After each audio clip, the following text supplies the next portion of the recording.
It is time for Top 5 Tuesday, presented by Delta Airlines. Keep climbing. We are discussing the top 5 Yoeli Childs games of the year. In at number 5, Yoeli leads BYU to a 30-point win over Weber State.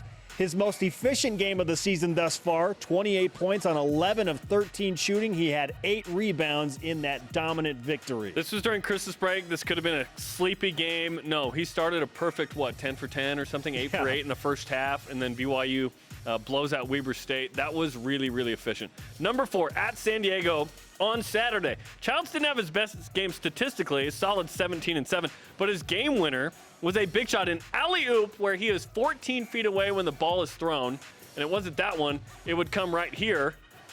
Boom, the game winner, and BYU beat San Diego, survived 72-71. He was in foul trouble, and he was still effective in limited minutes. At number 3, in Salt Lake City, Yoeli Childs turns in a huge double-double to propel the Cougars to a quadrant 1 victory over rival Utah State. 20 points, 10 rebounds, his third straight game with the double-double, and currently his only game with a 20-point double-double. This was a big win, a rivalry game. Utah State was a top 25 team a couple of weeks before, kind of fallen from that perch. BYU clearly the best team in the state despite a loss to Utah, which we'll get to in a second. But this was a big win, and Yoeli Childs with some big defensive plays down the stretch. Number 2. After a 9-game suspension, as mentioned, Childs played extremely well at Utah.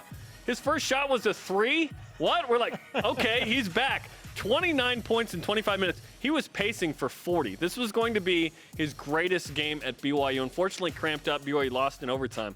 But Yoeli was so good in this game. 29 points before cramping up. He tried to come back. He didn't throw down hard here, and I thought, wait, why not? Maybe the Cavs are cramping up a little bit even then. Ugh. It still hurts, but that was an incredible performance. Quad 2 loss. Yep. Numero uno. In a vengeance tour against the San Francisco Dons. They had no answer for Yoeli as he helped the Cougars earn a big home victory in decisive fashion. Yoeli 1 point short of his career high, season high 32 points. BYU beats the Dons. Another 30-pointer from Yoeli. He had a few more of these last year. He's been more of an unselfish player. Sometimes he's a single-digit point scorer and BYU wins. Sometimes he's a 30-point scorer and BYU wins. It's good to have a lot of awesome weapons, isn't it? It's good to have the best player on the court, and Yoeli Childs typically is.